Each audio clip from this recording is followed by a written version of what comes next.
ام المؤمنین سیدہ ام عائشہ الصدیقہ عفیفہ عتیقہ رضی اللہ تعالی عنہا ارشاد فرماتی ہیں، رسول کریم علیہ السلام نے ارشاد فرمایا، جبریل میرے پاس آئے اور مجھے سرزمین طف کی مٹی لا کر دی۔ سرزمین طف یہ کربلا کا دوسرا نام ہے۔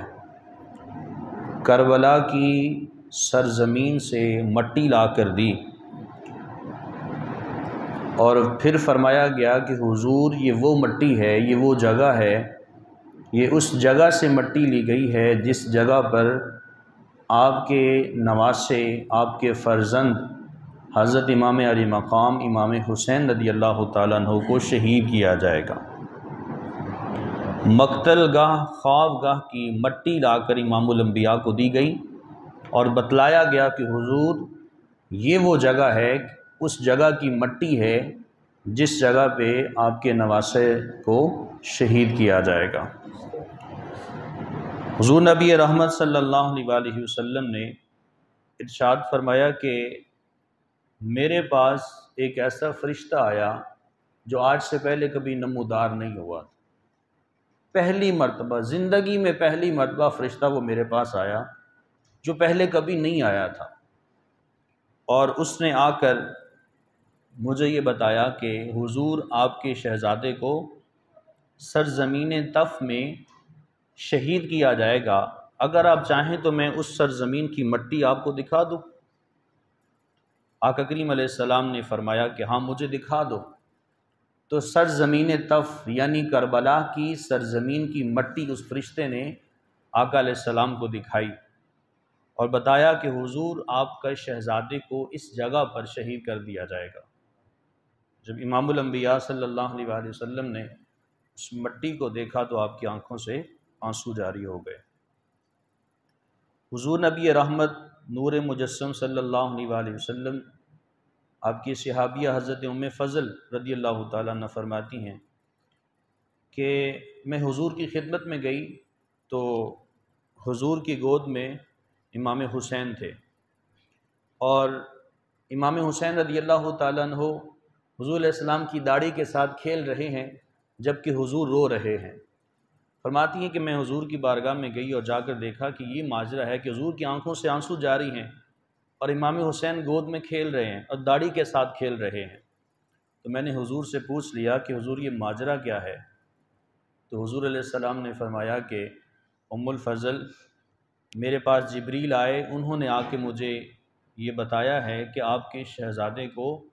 کربلا کی تپتی زمین پر شہید کر دیا جائے گا، اور اس مقتل گاہ کی مٹی بھی مجھے لا کر دکھائی ہے اور بتایا ہے کہ حضور یہ اس مقتل گاہ کربلا کی سرزمین کی مٹی ہے، جس دن یہ سرخ ہو جائے گی تو آپ سمجھ لیجئے گا کہ آپ کے شہزادے کو شہید کر دیا گیا ہے۔ حضور نبی رحمت صلی اللہ علیہ وسلم کے نواسے نے وہ عظیم الشان کردار ادا کیا جو عالم اسلام کے لیے ریڑھ کی ہڈی کی مثل ہے۔ اسی لیے تو کہا جاتا ہے قتل حسین اصل میں مرگ یزید ہے۔ قتل حسین اصل میں مرگ یزید ہے۔ اسلام زندہ ہوتا ہے ہر کربلا کے بعد۔ جو ہی 9ویں اور 10ویں محرم الحرام کا یہ دن آتے ہیں، ایک عجیب سی کیفیت جسم میں پیدا ہو جاتی ہے کہ یار ان مقدس شخصیات نے اپنی جانوں کے نذرانے پیش کیے اور کس طرح ان کو جھوٹی دہائیاں دے کر ان کو کوفہ کی جانب بلایا گیا تھا، اور جب بلایا گیا اور وہاں جا کر کہا گیا کہ آپ ہماری بیعت کر لیں تو آپ نے بیعت کرنے سے انکار کر دیا۔ ستم اور ظلم و بربریت کی جو داستان رقم کی گئی وہ میدان کربلا میں ہوئی۔ تو کسی نے بڑی خوبصورت بات کہی تھی کہ میدان کربلا میں سب سے بدترین گستاخی یہ ہوئی کہ اس گردن کو کاٹا گیا کہ جس گردن کے حضور بوسے لیا کرتے تھے۔ سب سے بدترین گستاخی یہ ہوئی، اس گردن کو کاٹا گیا کہ جس گردن کے بوسے امام الانبیاء لیا کرتے تھے۔ حضور نبی رحمت صلی اللہ علیہ وسلم آپ کے صحابی حضرت ابو ہریرہ رضی اللہ تعالیٰ عنہ فرماتے ہیں، جب حضرت امیر معاویہ رضی اللہ تعالیٰ عنہ کا وصال ہوا تو اس کے بعد جب یزید نے سلطنت کی کمان سنبھالی اور وہ تخت سلطنت پر بیٹھا تو اس نے اسی وقت ہی 3 شخصیات ان کی طرف پیغام بیعت بھجوایا، اور اس کا نشانہ بھی یہی تھا کہ میں نے سب سے پہلے امام الانبیاء صلی اللہ علیہ وسلم کے نواسی حضرت امام علی مقام امام حسین رضی اللہ تعالیٰ عنہ، حضرت عبداللہ بن زبیر رضی اللہ تعالیٰ عنہ اور حضرت عبداللہ ابن عمر رضی اللہ تعالیٰ عنہ، ان تینوں شخصیات کو میں نے اپنی بیعت کروانی ہے۔ جیسے ہی وہ تخت سلطنت پر بیٹھا تو اس نے ان تینوں شخصیات کی طرف بیعت کا پیغام بھجوایا، امام علی مقام کی طرف بھجوایا، حضرت عبداللہ ابن عباس کی طرف اور حضرت عبداللہ ابن عمر رضی اللہ تعالی عنہ کی طرف۔ حضرت ابو ہریرہ فرماتے ہیں کہ چونکہ آقا کریم علیہ السلام نے اس بات کی نشاندہی فرما دی تھی، حضور علیہ الصلوۃ والتسلیم نے فرمایا تھا کہ میری سنت کا بدلنے والا شخص وہ ہوگا جو سب سے پہلے بنو امیہ میں سے ہوگا، جس کا نام یزید ہوگا۔ امام الانبیاء صلی اللہ علیہ وسلم نے اپنی حیات طیبہ میں پہلے ہی نشاندہی فرما دی تھی، میری سنت کو سب سے اگر کوئی شخص پہلے بدلے گا تو وہ بنو امیہ کا شخص یزید ہوگا۔ یہ سب سے پہلے آقا کریم علیہ السلام نے نشاندہی فرما دی۔ جب حضرت ابو ہریرہ رضی اللہ تعالی عنہ نے ان باتوں کو سنا حضور کی زبانی تو دعا کیا کرتے تھے، اللہم انی اعوذ بک من رأس الستین و امارت الصبیان، پروردگار عالم میں 60 ہجری کے آغاز سے پناہ طلب کرتا ہوں اور لڑکوں سے پناہ طلب کرتا ہوں۔ یہاں لڑکے سے مراد یزید تھا، 14 سال اس کی عمر تھی جب یہ تخت سلطنت پہ بیٹھا تھا، اس کو سلطنت کا بادشاہ بنا دیا گیا تھا۔ تو حضرت ابو ہریرہ رضی اللہ تعالیٰ عنہ نے اللہ کریم کی بارگاہ میں یہ دعائیں کی، پروردگار عالم 60 ہجری کے آغاز سے پناہ طلب کرتا ہوں، چونکہ حضور نے بتا دیا تھا کہ 60 ہجری کا جو آغاز ہوگا وہ بہت بدترین ہوگا، جس میں میری آل اولاد کو میدان کربلا کی تپتی زمین پر اور تپتی ریت کے اوپر میری آل اولاد کو شہید کیا جائے گا، میرے نواسے کو شہید کیا جائے گا۔ یہ حضور علیہ السلام نے پہلے سے نشاندہی فرما دی تھی۔ تو حضرت ابو ہریرہ رضی اللہ تعالی عنہ آپ نے یہ دعائیں کی، اللہم انی اعوذ بک من رأس الستین و امارت الصبیان، پروردگار عالم میں 60 ہجری کے آغاز سے اور لڑکوں سے تیری پناہ طلب کرتا ہوں۔ یہاں 60 ہجری کا آغاز وہ واقع کربلا سے روح گردانی تھی کہ پروردگار عالم مجھے وہ غمناک منظر نہ دکھانا کہ جس غمناک منظر میں نواسے رسول کو شہید کیا جائے گا، اور لڑکوں سے نجات سے مراد کہ پروردگار عالم مجھے یزید کی بیعت نہ ہونے دینا، مجھے یزید کا سامنا نہ کرنا پڑے۔ حضور نبی رحمت صلی اللہ علیہ وسلم آپ کے نواسے رسول جگر گوشہ بطول حضرت امام علی مقام رضی اللہ تعالیٰ عنہ کو ہزاروں چٹھیاں دے کر کوفہ بلایا گیا کہ آپ کسی طرح سے یہاں آئیں اور ہم آپ کو سلطنت کا بادشاہ بنا دیں گے، ہم آپ کو یہ عطا کریں گے، ہم آپ کو وہ دیں گے۔ حضرت امام علی مقام رضی اللہ تعالیٰ عنہ کو روکنے والے حضرت ابن عمر تھے، حضرت جابر تھے، حضرت ابو سعید خدری رضی اللہ تعالیٰ عنہ تھے اور حضرت ابو واقد لیثی رضی اللہ تعالیٰ عنہ تھے۔ ان شخصیات نے روکا کہ حضور آپ نہ جائیں، آپ کے لیے کوفہ جانا ٹھیک نہیں ہے۔ وہ جو کوفی ہیں، الکوفی لا یوفی، کوفی بے وفا ہوتے ہیں، ان کا ارادے ٹھیک نہیں ہیں، وہ آپ کو قتل کرنے کا ارادہ رکھتے ہیں۔ ایک طرف سے یزیدیوں کی طرف سے، ابن زیاد کی طرف سے آنے والی چٹھیاں تھیں، خطوط تھے، تو دوسری جانب ان صحابہ کرام کی پر اسراری تھی کہ آپ نہ جائیے۔ باہر کیف دھوکے سے حضرت امام علی مقام امام حسین رضی اللہ تعالیٰ عنہ کو کوفہ بلا لیا گیا۔ جب آپ کوفہ روانہ ہوئے تو آپ کے ساتھ خدام بھی ہیں، آپ کے گھر والے بھی ہیں، آپ کے لخت جگر بھی ہیں، اور 82 افراد پر مشتمل یہ قافلہ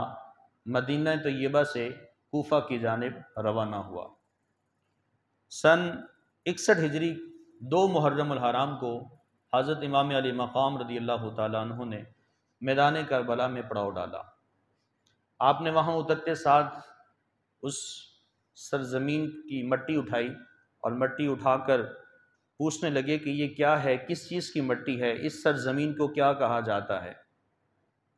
تو آپ کو بتایا گیا کہ حضور اس کو زمین تف کہتے ہیں، یہ کربلا کا دوسرا نام ہے، اس کو کربلا کہتے ہیں۔ تو حضرت امام علی مقام رضی اللہ تعالیٰ عنہ نے اسی مٹی کو اپنے ہاتھ میں تھامے ہوئے پکڑے ہوئے ارشاد فرمایا کہ یہ مصیبتوں اور بلاؤں والی مٹی ہے، یہ وہ جگہ ہے، یہ جو مصائب و علم والی مٹی ہے، یہ وہ جگہ ہے کہ جس کی نشاندہی امام الانبیاء میرے نانا نے صدیاں پہلے فرما دی تھی۔ اس مٹی کو ہاتھ میں پکڑ کر امام علی مقام رضی اللہ تعالیٰ عنہ نے یہ جملہ ارشاد فرمایا۔ حضرت امام علی مقام امام حسین رضی اللہ تعالیٰ عنہ آپ جب وہاں اترے تو آپ کو اپنے نانا کی دعا یاد آ گئی، وہ دعا کہ جب حضور علیہ السلام اپنی ظاہری حیات طیبہ میں موجود تھے تو امام علی مقام کو دعا دی تھی، اور دعا یہ دی تھی اللہم اعط الحسین صبرا و اجرا، اے اللہ میرے حسین کو صبر بھی عطا کرنا، میرے حسین کو اجر بھی عطا کرنا۔ اور وہ کیا تھا؟ وہ یہی شہادت امام علی مقام کو سامنے رکھتے ہوئے امام الانبیاء صلی اللہ علیہ وسلم نے دعا دی تھی، پروردگار عالم میں جانتا ہوں میرے نواسے کو میدان کربلا میں ظلماً شہید کر دیا جائے گا، لیکن میں تجھ سے دعا طلب کرتا ہوں اللہم اعط الحسین صبرا و اجرا، اے اللہ میدان کربلا میں میرے حسین کو صبر عطا کرنا، میرے حسین کو اجر عطا کرنا۔ جب آپ وہاں کربلا کی زمین پر اترے تو آپ کو وہی اپنے نانا کی دعا یاد آ گئی، میرے نانا نے مجھے یہ دعا دی تھی۔ اور 2 محرم الحرام ہے جب آپ وہاں اترے، 2 محرم الحرام سے لے کر 7 محرم الحرام تک آپ کے پاس کھانے پینے کی اشیاء موجود تھیں، اور 7 محرم الحرام تک وہ ساری کی ساری چیزیں جو کھانے کی موجود تھیں، جو کچھ طعام تھا، جو مشروبات تھے، جو آپ نے اپنی آل اولاد کے لیے اپنے ساتھ لے کر آئے تھے، وہ سارے کے سارے ختم ہو گئے۔ تو وقفاً نہر فرات کے کنارے، اس کنارے 22,000 کا یزیدی لشکر ہے، تو اس جانب 82 افراد موجود ہیں جو امام علی مقام کی آل اولاد ہے۔ نہر فرات کے اس کنارے سے اس طرف بار بار یہی پیغام آتا کہ اب یہ وقت ہے کہ تم یزید کی بیعت کر لو۔ امام علی مقام نے فرمایا مثلی لا یبایع مثلہ، یہ نہیں فرمایا کہ میں یزید کی بیعت نہیں کروں گا، بلکہ یہ فرمایا کہ مجھ جیسا اس جیسے کی بیعت نہیں کر سکتا۔ یزید کا نام لینا تک گوارا نہیں کیا، یہ نہیں کہا میں یزید کی بیعت نہیں کروں گا، بلکہ فرمایا مثلی لا یبایع مثلہ، کہا مجھ جیسا اس جیسے کی بیعت نہیں کر سکتا۔ امام علی مقام نے منع فرما دیا، کہا کہ میں بیعت نہیں کروں گا۔ ابن زیاد کی طرف سے چٹھی آئی اور ایلچی لے کر آیا، تو امام علی مقام رضی اللہ تعالیٰ عنہ نے اس چٹھی کو پھاڑ کے پھینک دیا۔ وہ ایلچی واپسی گیا اور جا کر اس نے ابن زیاد کو بتا دیا کہ امام علی مقام نے کہا ہے کہ میں بیعت نہیں کروں گا۔ اس پر وہ پھر آگ بگولا ہو گیا۔ یہاں سے پھر 7 محرم الحرام سے لے کر 10 محرم الحرام، جن کا ہم لوگ سنتے ہیں نا کہ 3 دن تک مسلسل بھوکے پیاسے رکھا گیا، وہ یہ 3 دن تھے۔ 2 محرم الحرام سے لے کے 7 محرم الحرام تک آپ کے پاس کھانے پینے کی کچھ اشیاء موجود تھی۔ خیمے لگائے گئے تھے، خیمے کے اندر آپ کی آل اولاد، آپ کے بچے وہ نمازیں ادا کرتے، تو امام علی مقام رضی اللہ تعالیٰ خیمے کے باہر کھڑے ہو کے پہرا دیا کرتے۔ 7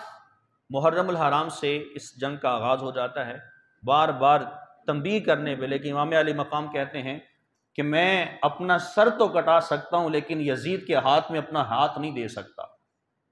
میں یزید کے سامنے اپنا سر نہیں جھکا سکتا ہوں، یہ سر کٹ تو سکتا ہے، میں اپنے نانا کے ساتھ جھوٹی بے وفائی نہیں کر سکتا۔ آپ نے اس کی بیعت کرنے سے انکار کر دیا۔ حضرت امام علی مقام رضی اللہ تعالیٰ عنہ آپ کے انکار کرنے کے ساتھ ہی اس جنگ کا آغاز ہو جاتا ہے۔ وقتاً فوقتاً 7 ہجری سے لے کر 9 ہجری تک، ان 3 دنوں کے اندر 7، 8 اور 9، ان 3 دنوں کے اندر وقتاً فوقتاً 50 سے زائد افراد شہید کر دیے جاتے ہیں۔ بالآخر 10ویں محرم الحرام کا وقت آ جاتا ہے۔ حضرت امام علی مقام امام حسین رضی اللہ تعالیٰ عنہ 10ویں محرم الحرام جمعہ المبارک کا دن ہوتا ہے، فجر کی نماز اپنے بقیہ افراد کے ساتھ باجماعت ادا فرماتے ہیں۔ باجماعت نماز ادا کرنے کے بعد پھر یزیدیوں کی طرف سے ایک دم وہ حملہ آور ہوتے ہیں اور حضرت امام علی مقام امام حسین رضی اللہ تعالیٰ عنہ آپ کے اوپر اٹیک کر دیا جاتا ہے، حملہ آور ہوتے ہیں، جس کے نتیجے میں حضرت امام علی مقام امام حسین رضی اللہ تعالیٰ عنہ کو بھی شہید کر دیا جاتا ہے۔ حضور نبی رحمت صلی اللہ علیہ وسلم آپ کے نواسے رسول کی جب شہادت ہوتی ہے تو شہادت سے قبل کے جو معاملات ہیں، جو میدان کربلا میں جو ایک سبق ملتا ہے امت مسلمہ کے لیے، وہ یہ ہے ہمیشہ حق کا ساتھ دینا ہے، کبھی باطل کے ساتھ اپنا ہاتھ نہیں ملانا ہے۔ محتاط رویے کے مطابق حضرت امام علی مقام امام حسین رضی اللہ تعالیٰ عنہ آپ کو جب شہید کیا گیا تو آپ کا جب آپ کی قمیص مبارک اتاری گئی تو اس پر 133 زخم تیروں کے تھے اور اس کے ساتھ 33 زخم وہ نیزوں کے تھے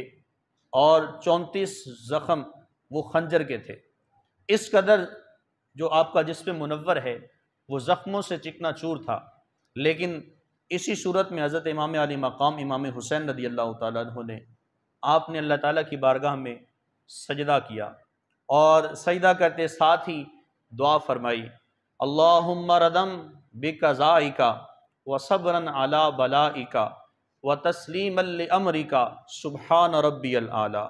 پروردگار عالم، میں نے اپنی آل اولاد کو قربان کر دیا ہے، میں نے اپنے بچوں کو قربان کر دیا ہے، میں نے تیری رضا پہ میں راضی رہا۔ اللہم ردم بقضائک، مالک جو تیرا فیصلہ تھا، جو تیرے پیارے نبی کی باتیں تھیں، میرے نانا نے مجھے حکم دیا تھا، اللہم ردم بقضائک، مولا میں نے اس فیصلے پر میں راضی ہوں، وصبرا علی بلائک، میں نے مصیبتیں برداشت کی ہیں۔ 2 محرم الحرام سے لے کر آج تک میں نے اتنے ظلم و ستم برداشت کیے، میں نے صبر کیا ہے، وتسلیما لامرک، اور میں نے تیرے اس امر کو، تیرے حکم کو میں نے تسلیم کیا ہے، سبحان ربی الاعلی، پروردگار عالم میں تیری رضا میں راضی ہوں، اس لیے کہ تو پاک ہے، تیری ذات بلند و بالا ہے۔ حضرت امام علی مقام امام حسین رضی اللہ تعالیٰ عنہ جب آپ سجدے میں سر رکھتے ہیں تو اوپر سے خولی بن یزید آتا ہے اور تیز تلوار کے ذریعے سے امام علی مقام کی گردن پہ وار کرتا ہے، امام علی مقام کا سر انور آپ کے تن سے جدا کر دیتا ہے۔ حضرت امام علی مقام امام حسین رضی اللہ تعالیٰ عنہ آپ کی یہ جو شہادت ہے در حقیقت حق پر مبنی ہے۔ امام علی مقام نے ہمیشہ حق کا ساتھ دیا۔ کچھ لوگ یہاں یہ کہتے ہیں کہ وہ 2 شہزادوں کی جنگ تھی، تو کسی نے کیا خوب کہا، اگر وہ 2 شہزادوں کی جنگ تھی تو اگر قلم میں زور ہے، اگر تم دیکھتے ہو تمہارے قلم میں طاقت ہے تو لکھو کہ حسین ہار گئے، تمہارے قلم ٹوٹ جائیں گے، تمہارے ہاتھ کانپنا شروع ہو جائیں گے، تم حسین کو ہارتا ہوا نہیں لکھ سکتے ہو، حسین کل بھی جیتا تھا، حسین آج بھی جیتا ہے۔ حضرت امام علی مقام امام حسین رضی اللہ تعالیٰ عنہ نے حالت سجدہ میں اپنی جان کو قربان کر کے امت مسلمہ کو پیغام دیا ہے کہ لوگوں ہمیشہ حق کا ساتھ دینا ہے، کبھی باطل کے سامنے سر نہیں جھکانا ہے۔ حضور نبی رحمت صلی اللہ علیہ وآلہ وسلم آپ کے اس نواسے کی جب زخموں کو دیکھا گیا تو اس قدر آپ کا زخموں سے جسم چکنا چور تھا، خون آلود جسم ہے، کپڑے پھٹ چکے ہیں، جسم پہ گرد پڑی ہے۔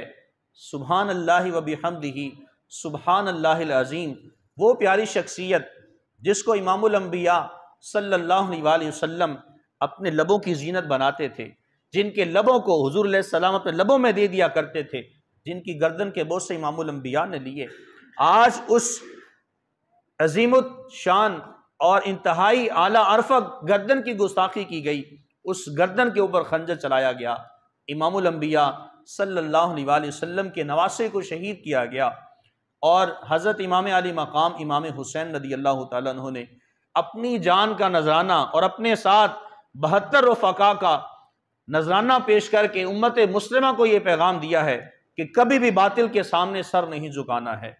حضور نبی رحمت صلی اللہ علیہ وآلہ وسلم آپ کے نواسے کی زبان اقدس سے نکلنے والے آخری جملے، جو آخری سجدہ کیا، اس کے جو جملے ہیں، یہ رہتی دنیا تک ایک فرعونیت کے لیے اور یزیدی فکر رکھنے والوں کے لیے ایک المیہ ہے،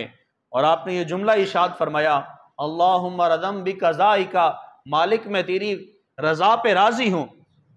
میں تیرے فیصلے پہ راضی ہوں، وصبرن علی بلائک، میں نے تیری طرف سے آنے والی مشکلات پہ میں نے صبر کیا ہے، وتسلیما لامرک، اور جو تیرا حکم تھا حسین ابن علی نے اس حکم کی تعمیل کی ہے،